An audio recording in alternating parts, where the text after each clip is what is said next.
Merhabalar kıymetli izleyicilerim ve takipçilerim. Binnur'un Mutfağı kanalıma ve mutfağıma hoş geldiniz. Bugün sizler için çok pratik bir şekilde hazırlayabileceğiniz tuzlu kurabiye tarifim var. Pipetle şekil vermiş olduğum bu kurabiyeyi yapmak çok kolay, lezzeti gerçekten çok güzel.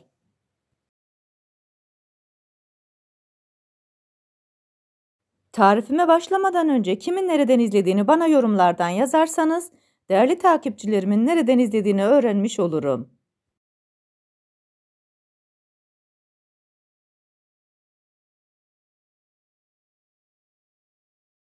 Sizleri daha fazla bekletmeden bu leziz kurabiyelerin tarifine geçiyorum. Herkese iyi seyirler.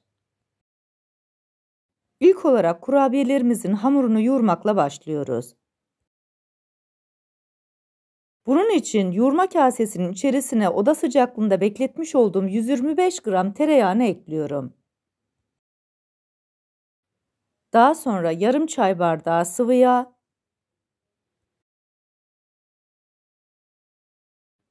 1 adet yumurta, 2 yemek kaşığı toz şeker, yarım çay bardağı oda sıcaklığında bekletmiş olduğumuz suyu koyarak bu malzemeleri spatula yardımıyla biraz karıştırıyorum.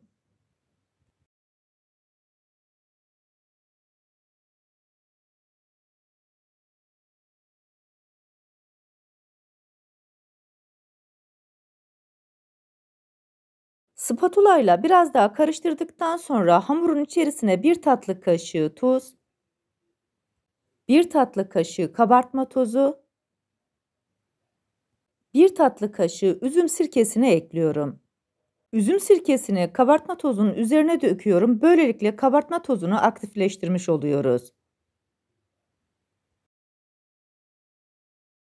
Kurabiyelerin güzel kokması ve lezzetine lezzet katmak için içerisine 1 çay kaşığı mahlebi ekliyorum. Eğer mahlep sevmiyorsanız katmak zorunda değilsiniz. Tarifimde 5,5 çay bardağı un kullandım. Unumuzu azar azar kontrollü bir şekilde ekliyoruz. Bir kısmını koyduktan sonra spatulayı çıkartıyorum ve elimle yoğurmaya devam ediyorum. Hamurun kıvamına bakarak un eklemesi yapacağım. Ben toplamda 5,5 çay bardağı un kullandım. Hamur oldukça yumuşak olacak. Sizler de ununuzu eklerken kontrollü bir şekilde ekleyin. Hamurun yumuşaklığı unun kalitesine ve markasına göre değişkenlik gösterebilir. Birazdan size kıvamını göstereceğim. Hamurumuz oldukça yumuşak. Kalan unumuzu da ekliyoruz. Bu arada tarifimi buraya kadar izleyip beğendiyseniz ve hala kanalıma abone değilseniz, abone olarak beğeni ve yorumlarınızla beni desteklerseniz çok sevinirim. Beğeni ve yorumlarınız benim için gerçekten çok kıymetli. Hamurumuzun kıvamı oldukça güzel oldu.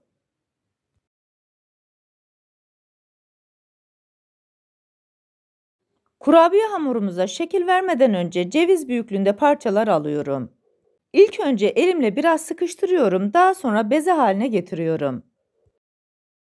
Böylelikle hazırlamış olduğumuz kurabiyelerin ölçüsü aynı olacak.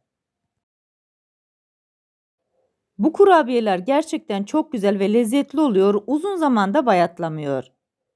Tarifimde kullanmış olduğum bütün malzemeleri videomun altındaki açıklama kısmında ölçüleriyle birlikte paylaşıyor olacağım. İsterseniz oradan da bakıp faydalanabilirsiniz.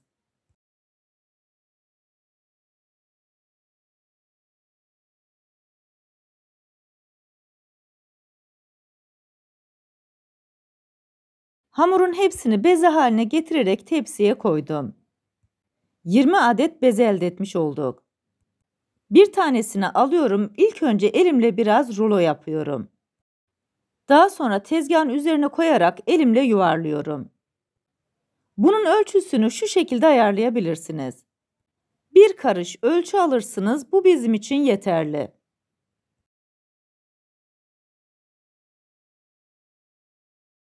Şekil vermek için bir adet pipet alıyorum. Uç kısmını pipetin ortasına yapıştırıyorum. Daha sonra pipetin etrafını dolayarak şekil veriyorum. Bu aşamada çok fazla sıkı sarmayın. Aksi halde şekil vermiş olduğunuz kurabiyeleri pipetten çıkartamazsınız. İlk kurabiyemizin şeklini verdik. Yağlı kağıt sermiş olduğum fırın tepsisine yerleştirdim. Bu arada tarifimi buraya kadar izleyip beğendiyseniz, sosyal medya hesaplarınızdan arkadaşlarınızla paylaşarak bana destek olursanız çok sevinirim. Ayrıca kanalımda birbirinden güzel diğer tariflerim var. Onlara da göz atmayı sakın unutmayın. Sizlere bir kez daha göstermek istiyorum. Bezeyi alıyorum. İlk önce elimin ortasıyla biraz yuvarlıyorum. Daha sonra tezgahın üzerine koyarak bir karış boyutuna gelinceye kadar yuvarlıyorum.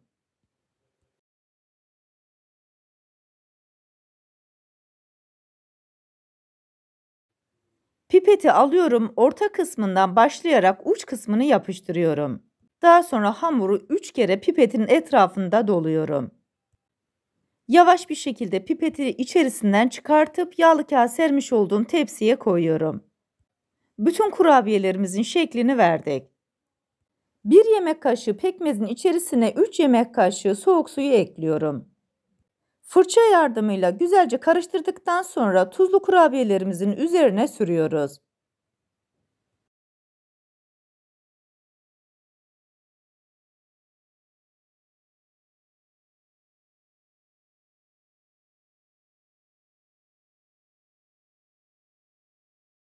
Daha hoş gözükmesi için üzerine biraz da susam serpiştiriyorum. Bu aşamada isterseniz çörek otu da koyabilirsiniz. Fırınımızı da 170 derece alt üst ayara açtık. Hazırlamış olduğum kurabiyeleri sıcak fırına koyacağım.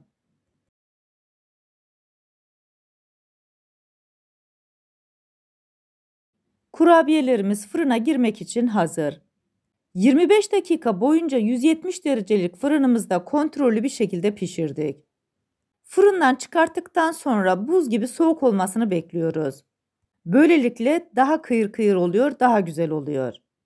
Servis tahtasının üzerine hazırladığım kurabiyeleri koyuyorum. Tarifimdeki tüm püf noktaları detaylı bir şekilde sizlere anlatmaya çalıştım. Ancak yine de aklınıza takılan bir kısım olursa bana yorumlardan yazabilirsiniz. Oradan da elimden geldiğince sizlere dönmeye çalışırım.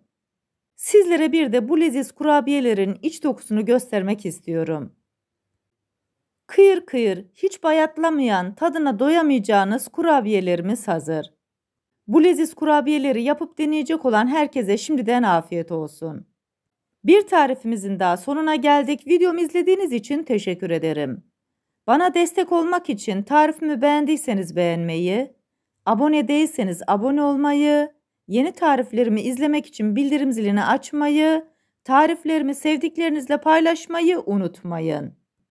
Her şeyin gönlünüzce olması dileğiyle, hoşça kalın, afiyetle kalın, Allah'a emanet olun.